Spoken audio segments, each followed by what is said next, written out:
നമസ്തേ. DG പബ്ബും editors ഗിൽഡും ഇനിയും സന്നിഗ്ധഘട്ടത്തിൽ രാഷ്ട്രത്തിന് പണിതരും. ഇവർക്കെതിരെയാണ് അടിയന്തര നടപടി വേണ്ടത്. രാഷ്ട്രവിരുദ്ധവും കുൽസിതവുമായ വാർത്തകൾ നിരന്തരം ഉൽപ്പാദിപ്പിക്കുന്നവരുടെ ഒരു കൂട്ടായ പരിശ്രമമാണ് DG പബ്. DG പബ്ബിന്റെ ഭാഗമായി പ്രവർത്തിക്കുന്ന യൂട്യൂബ് ചാനലാണ് കഴിഞ്ഞ ദിവസം പ്രക്ഷേപണ വിലക്ക് ഏർപ്പെടുത്തപ്പെട്ട 4 PM ന്യൂസ് നെറ്റ്വർക്ക്. അവർക്ക് വേണ്ടി DG പബ് തന്നെ കേന്ദ്ര സർക്കാരിന്റെ ഫാസിസത്തിനെതിരെ രംഗത്ത് വന്നിരിക്കുന്നു എന്ന വാർത്ത റിപ്പോർട്ട് ചെയ്തിരിക്കുന്നുണ്ട്. DG പബ്ബിന്റെ ഭാഗമായി നിലകൊള്ളുന്ന ഒരുപക്ഷെ വളരെ നേരത്തെ നടപടി നേരിടേണ്ടിയിരുന്ന ന്യൂസ് ലോണ്ടറിയാണ് 4 PM ന്യൂസ് നെറ്റ്വർക്കിന് വക്കാലത്തുമായി രാഷ്ട്രവിരുദ്ധതയ്ക്ക് കുപ്രസിദ്ധമായ എഡിറ്റേഴ്സ് ഗിൽഡും കുറിപ്പടിയുമായി രംഗത്ത് വന്നിരിക്കുന്നത്. സുദീർഘമായ ആരോപണങ്ങളാണ് ഇവർ സർക്കാരിനെതിരെ പ്രചരിപ്പിക്കുന്നത്.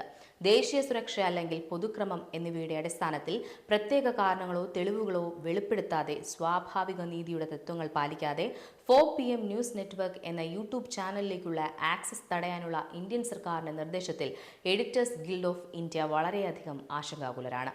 മുൻകൂർ അറിയിപ്പോ പ്രതികരണത്തിനുള്ള അവസരമോ ഇല്ലാതെ എക്സിക്യൂട്ടീവ് അധികാരത്തിന്റെ ഈ അവ്യക്തമായ ഉപയോഗം സുതാര്യമല്ലാത്ത പ്രക്രിയകളിലൂടെ സ്വതന്ത്രമായ സംസാരത്തിന്മേലുള്ള നിയന്ത്രണങ്ങൾ വർദ്ധിപ്പിക്കുന്നതായി ഗിൽഡ് നേരത്തെ ചൂണ്ടിക്കാണിച്ച ഒരു അസ്വസ്ഥമായ രീതിക്ക് അനുസൃതമാണ്.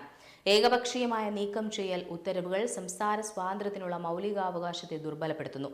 ഇന്ത്യൻ മാധ്യമ സ്ഥാപനങ്ങൾക്കെതിരായ സമാനമായ നിരവധി നടപടികളുടെ തുടർച്ചയായാണ് 4 PM ന്യൂസ് നെറ്റ്വർക്കിന്റെ നിരോധനം. 2025 ഫെബ്രുവരിയിൽ ഒരു സർവാദരണീയമായ തമിഴ് വാർത്താ മാസികയായ വികടന്റെ വെബ്സൈറ്റ് ഒരു ആക്ഷേപഹാസ്യ കാർട്ടൂൺ പ്രസിദ്ധീകരിച്ചതിനെ തുടർന്ന് ബ്ലോക്ക് ചെയ്യുകയുണ്ടായി. മുന്നറിയിപ്പോ ഉചിതമായ നടപടിക്രമമോ ഇല്ലാതെയാണ് നടപടി സ്വീകരിച്ചത്. മദ്രാസ് ഹൈക്കോടതി പിന്നീട് ഇടക്കാല ആശ്വാസത്തിന് ഉത്തരവിട്ടെങ്കിലും അവ്യക്തമായ എക്സിക്യൂട്ടീവ് ഉത്തരവുകളിലൂടെ പത്രപ്രവർത്തനത്തെ അടിച്ചമർത്താനുള്ള സർക്കാരിന്റെ വർദ്ധിച്ചുവരുന്ന പ്രവണതയെയാണ് കേസ് പ്രതിഫലിപ്പിച്ചത്.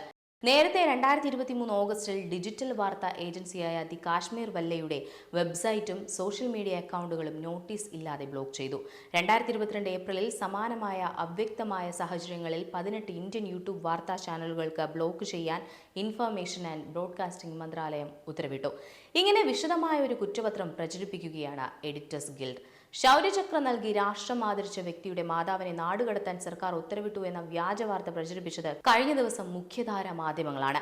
മലയാള മനോരമ 1-ാം പേജിൽ ചിത്രം സഹിതമാണ് വാർത്ത പ്രസിദ്ധീകരിച്ചത്. ഇന്ത്യൻ എക്സ്പ്രസ് അടക്കമുള്ളവരും വലിയ പ്രാധാന്യത്തോടെയാണ് ഈ കള്ളവാർത്ത പ്രസിദ്ധീകരിച്ചത്. ഇത് വ്യാജമാണ് എന്ന് കേന്ദ്രമന്ത്രി ജോർജ് കുര്യൻ അടക്കം നിരവധി പേർ ചൂണ്ടിക്കാട്ടിയിട്ട് മൗനം പാലിച്ച് തലയൂരാനാണ് മാധ്യമങ്ങൾ ശ്രമിക്കുന്നത്. ഈ വിഷയം ഭാരമുള്ള പോലീസ് തന്നെ വ്യക്തമായി നിഷേധിച്ചിട്ടുണ്ട്. യുദ്ധ സാഹചര്യത്തിൽ ആഭ്യന്തരാന്തരീക്ഷം കലുഷമാക്കാൻ ലക്ഷ്യമിട്ടുള്ള ആസൂത്രിത നീക്കമാണ് മാധ്യമങ്ങളിൽ നിന്നും ഉണ്ടായിരിക്കുന്നത്. എല്ലാ മുഖ്യധാരാ മാധ്യമങ്ങളിലും ഗ്രീൻ മീഡിയ സിൻഡിക്കേറ്റും മറ്റു ചിലവയിൽ അവരുടെ സ്ലീപ്പർ സെല്ലുകളും സജീവമാണ്. അവരിൽ നിന്നുമാണ് ഇത്തരം കള്ളവാർത്താ നിർമ്മാണവും പ്രചാരണവും ഈ സമയത്ത് സജീവമാകുന്നത്. പാകിസ്ഥാന് വേണ്ടി ദുരുദ്ദേശത്തോടെയുള്ള ഈ കള്ളവാർത്തയ്ക്ക് മേൽ കേസെടുത്ത് കൃത്യമായ ഉറവിടങ്ങളെക്കുറിച്ച് കൂടി അന്വേഷിച്ചാൽ ഏജൻസികൾക്ക് ഇക്കാര്യം ബോധ്യമാകും. ഇവരുടെ ഈ നെറ്റ്വർക്ക് എല്ലാ കാലത്തും രാഷ്ട്രത്തിന് അപകടകരമാണ് എന്ന്. 4 PM ന്യൂസ് നെറ്റ്വർക്കിന്റെ നിരവധി രാഷ്ട്രവിരുദ്ധ ഉള്ളടക്കങ്ങൾ ഉള്ള പഴയ വീഡിയോകൾ അപ്പടി ഇപ്പോഴും കാണാൻ പറ്റുന്നുണ്ട് എന്നതാണ് വാസ്തവം. നമ്മുടെ കാര്യക്ഷമത ഒന്നുകൂടി പ്രശംസ അർഹിക്കുന്നു. അല്ലാതെ എന്തു പറയാൻ.